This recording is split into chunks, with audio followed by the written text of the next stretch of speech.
thì chúng tôi sẽ đem đến cho tôi xem vào lúc xin chào thịt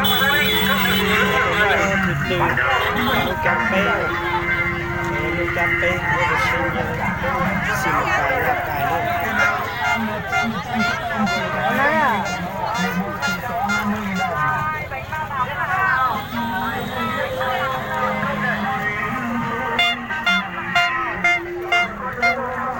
Xin được cho nên một số đó lúc phát chợ ở mùa tết trong mông rồi.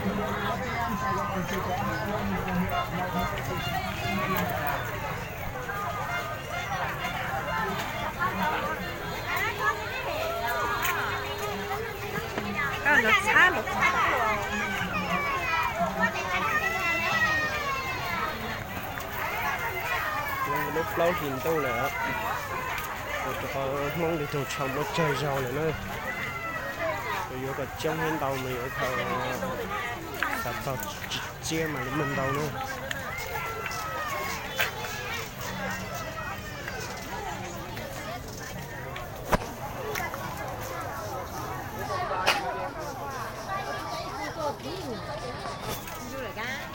dân đó là mình cầu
trong này một xe khẩu chuyến nọ sù hay là phở nó có nhà làm cái chén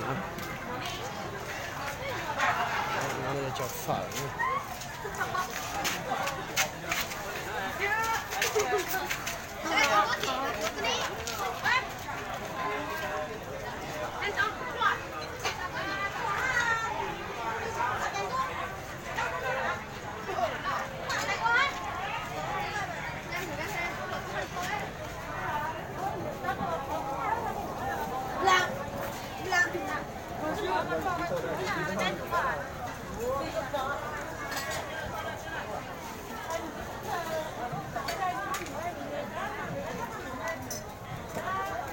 trong này một xe cho họ chờ một chéo này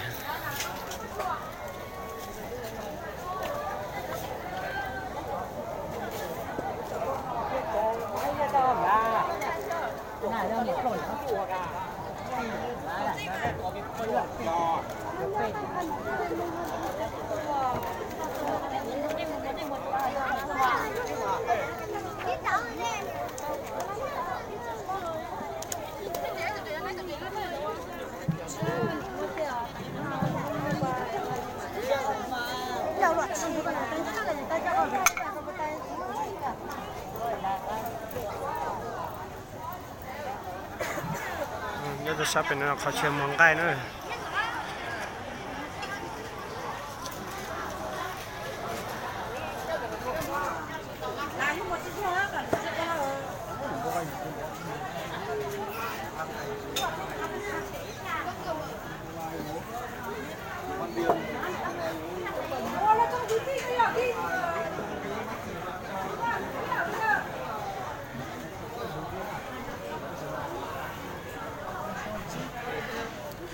nhưng mà bên nhà là tết thì nó phải nó lên nó sẽ mua luộc cờ hay phở ta cờ dù chỉ ủa dù chín nào thế này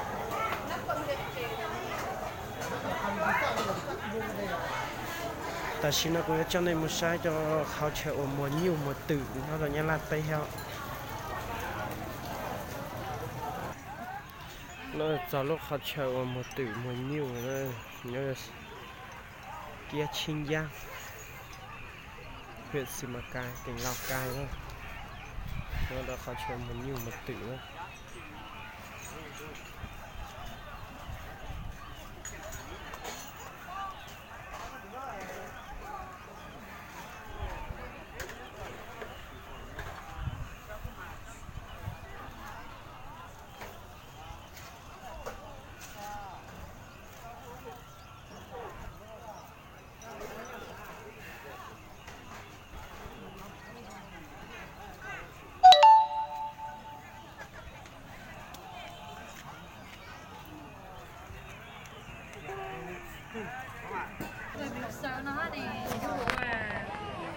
Cho nên ý pha hơn đầu nè.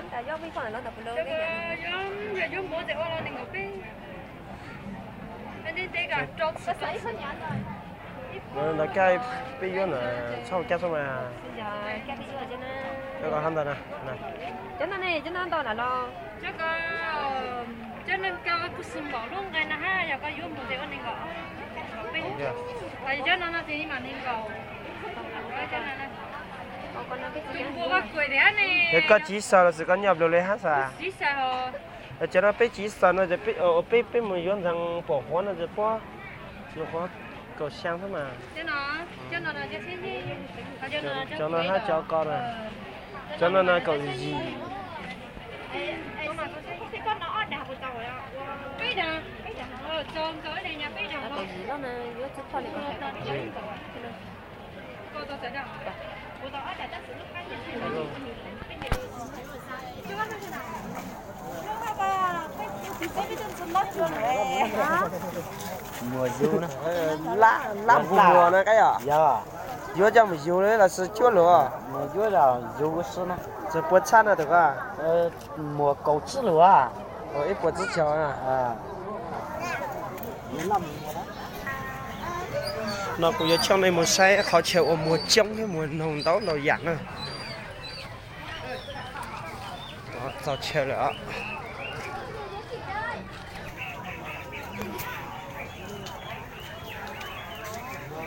Rồi chơi mùa nồng nữa, nhau được xin giang cha, xin mà cài Lào Cai nữa.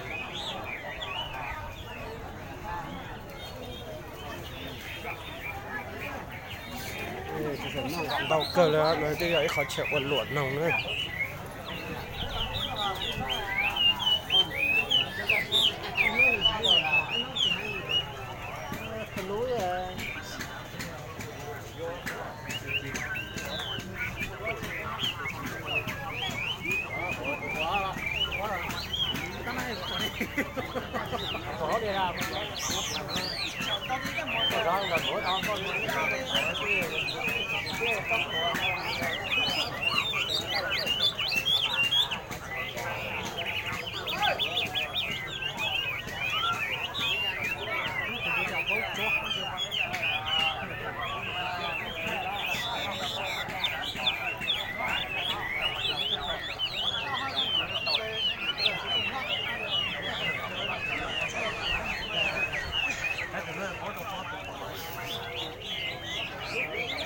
Đó cháu có luộn nồng hay dìu nồng hay cái mong xìa thì cuốn nồng nữa này.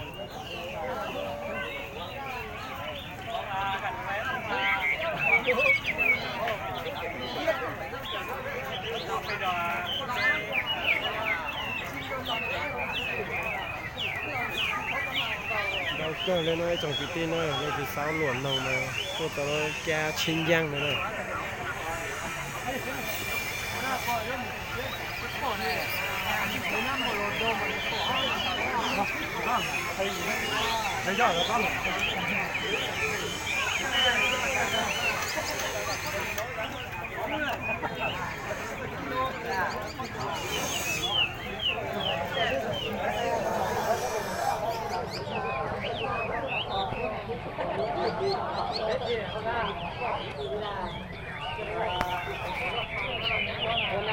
Cho nó có mua lá chứ rồi. Lần mỗi tuần nó hơn tuần nhà à? Cái là trông số rồi à?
là nó cứ cho nên một sai lụ khó chịu một đế hay một bùa nữa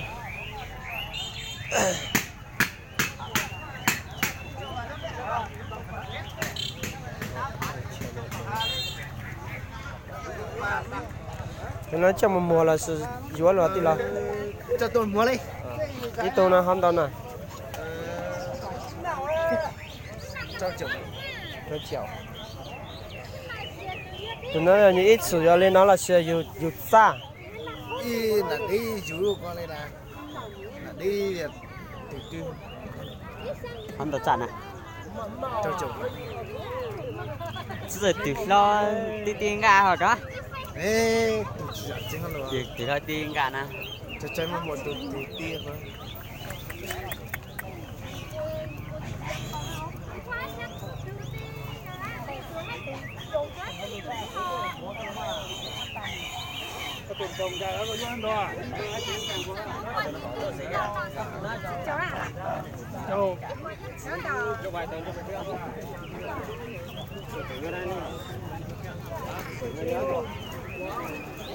ôi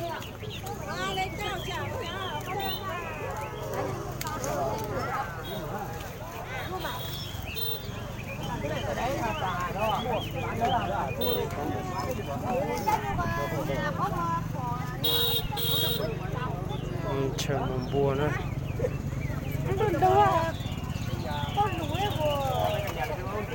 Con này mà